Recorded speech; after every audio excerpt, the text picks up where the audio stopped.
एक बार धर्मदास ने कबीर जी से पूछा कि गुरुजी, अहंकार किसे कहते हैं और उसका परिणाम क्या होता है? तब कबीर जी ने कहा, धर्मराज, अहंकार से मानव का पतन होता है। मैं तुम्हें एक कहानी सुनाता हूँ। एक बार की बात है, एक मूर्तिकार था। वह मूर्ति कला में बहुत पारंगत थे। जब उसने पत्थर या लकड़ी से तराशी गई मूर्ति को देखा तो ऐसा लगता था कि यह मूर्ति बस बोल ही देगी।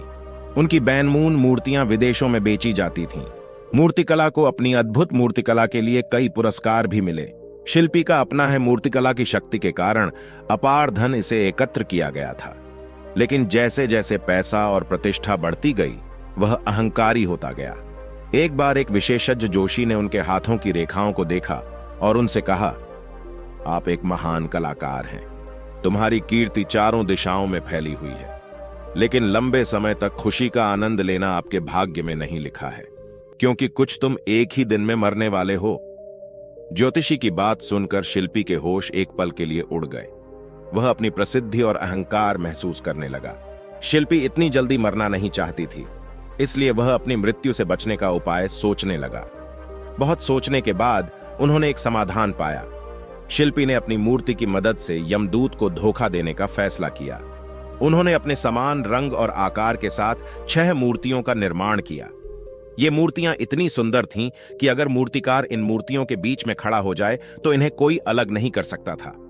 अब उस मूर्ति का अहंकार बहुत बढ़ गया है।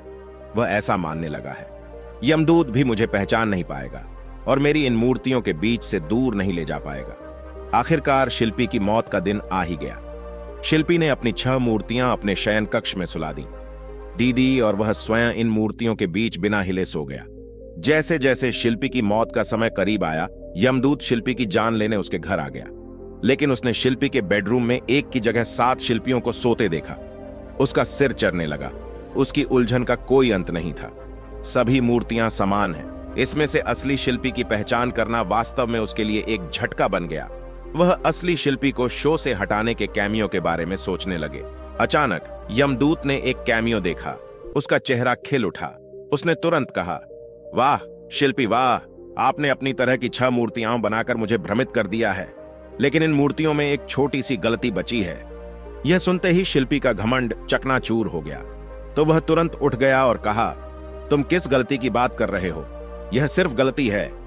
इस तरह यमदूत ने तुरंत शिल्पी का हाथ पकड़ लिया और कहा, आपका अभिमान चकनाचूर हो गया जब आपने सुना कि एक छोटी सी गलती बाकी है और आप खड़े हो गए और कहा, क्या गलती है? यह तुम्हारी गलती है। यदि तुमने यह गलती नहीं की होती तो मेरे लिए तुम्हारी मूर्तियों में से तुम्हें पहचानना असंभव होता। फिर यमदूत शिल्पी के साथ चल पड़ा। कहानी सुनने के बाद धर्मराज बोले, गुरुजी, मुझे यह समझ में आ गया कि अहंकार किसे कहते हैं, पर उसके परिणाम क्या आते हैं और अहंकार से कैसे बच सकते हैं। कबीर जी बोले, है धर्मराज, सुनो मैं तुम्हें बताता हूं। अहंकार का अर्थ होता है अपने आप को महत्वपूर्ण मानना या अपनी उत्कृष्टता में मग्न होना। यह एक ऐसा भाव है जो व्यक्ति को अन्य लोगों से ऊंचाई पर महसूस कराता है, जो कि उसके आत्मसम्मान और आत्मविश्वास को बढ़ाता है। हालांकि यह भाव अक्सर नकारात्मक प्रभाव भी डाल सकता है। अहंकार के कुछ बुरे प्रभाव निम्नलिखित हैं। 1. अहंकार से आत्मघात। अहंकार वाले व्यक्ति को अक्सर अपनी उत्कृष्टता में इतना मग्न हो जाता है कि वह अन्य लोगों के साथ संघर्ष करने और सहयोग करने की क्षमता खो देता है। इसके परिणाम स्वरूप वह अक्सर अकेलापन और असमंजस में पड़ जाता है, जो उसे आत्मघात की ओर धकेल सकता है। 2. सामाजिक दूरी। अहंकार के चलते व्यक्ति अक्सर अपने आत्ममान के कारण अन्य लोगों से दूर हो जाता है। वह अपने साथी कर्मचारियों या समाज के अन्य सदस्यों के साथ अच्छे संबंध नहीं बना पाता, जिससे उसका सामाजिक जीवन प्रभावित होता है। 3. कर्मचारी या टीम में असहयोगिता। अहंकार वाले व्यक्ति को अक्सर अपने आत्ममान के कारण टीम या समूह में सहयोग करने की क्षमता में कमी होती है।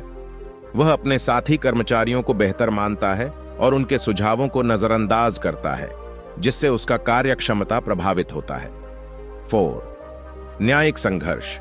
अहंकार वाले व्यक्ति को अक्सर अपने अहंकार के चलते न्यायिक संघर्षों का सामना करना पड़ता है। वह अपने अधिकारों की रक्षा करने के लिए अधिक उत्साही होता है और उसे न्याय प्राप्त करने की चाह रहती है, जो कभी कभी उसके लिए नुकसानदायक हो सकता है। 5. संघर्ष और तनाव।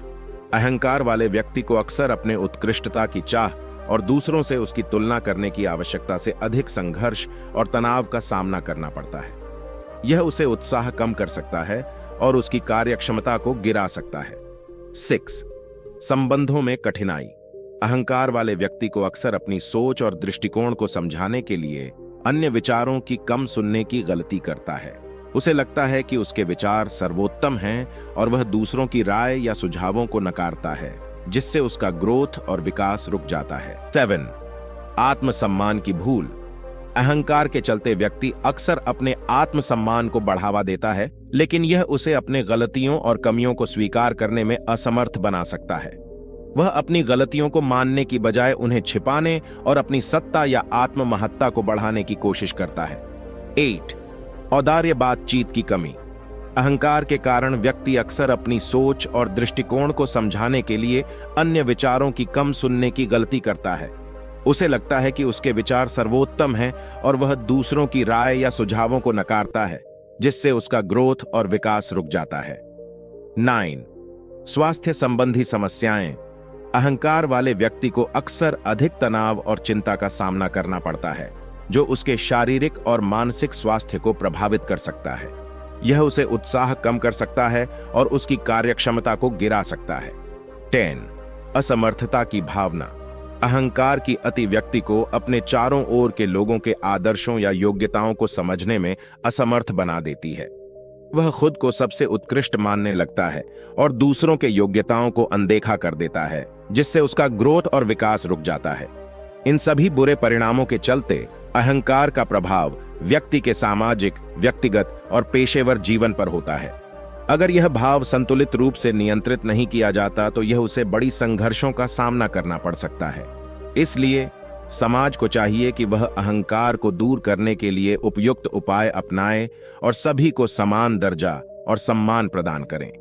हे धर्मराज, अहंकार से बचने के लिए हमें जीवन में संघर्ष करना पड़ता है। कुछ बात का ध्यान रखना पड़ता है, जैसे कि अहंकार से बचने के लिए कुछ महत्वपूर्ण तरीके हैं। यहाँ कुछ उपाय दिए जा रहे हैं जो अहंकार को नियंत्रित करने और सकारात्मक दिशा में ले जाने में मदद कर सकते हैं। 1. स्वाध्याय करें। अपने आप को समझने और अपनी गलतियों को स्वीकार करने के लिए स्वाध्याय या सेल्फ रिफ्लेक्शन का समय निकालें। यह आपको अहंकार के बारे में सच्चाई जानने में मदद करेगा। 2. ध्यान और मेधा शक्ति विकसित करें। ध्यान और योग की प्रैक्टिस करने से मानसिक शांति और अहंकार को नियंत्रित करने की क्षमता में सुधार होता है। 3. संवेदनशीलता बढ़ाएं। दूसरों के भावनाओं और अनुभवों को समझने की क्षमता विकसित करें। इससे आपका सामाजिक और व्यक्तिगत जीवन सुधारेगा और अहंकार कम होगा। 4. सहजता का अभ्यास करें। अपनी स्थिति को स्वीकार करें और दूसरों के साथ सहजता से जीने का प्रयास करें। 5. सेवा करें। अहंकार को कम करने का एक अच्छा तरीका सेवा का अभ्यास करना है। दूसरों की सेवा करके हम अपने आप को समझते हैं कि हम सब में समानता है और कोई भी बड़ा या छोटा नहीं है। 6. गुरु या मार्गदर्शक की मदद लें। अहंकार को नियंत्रित करने में किसी गुरु या मार्गदर्शक की मदद लेना भी फायदेमंद हो सकता है। उनके अनुभव और समझ से आप अहंकार को समझ सकते हैं और इसे कम कर सकते हैं। 7. संगठन करें।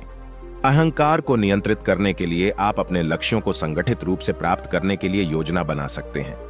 इससे आप अपनी दिशा को साफ कर सकते हैं और अहंकार से बच सकते हैं। ये सभी उपाय आपको अहंकार से बचने में मदद कर सकते हैं।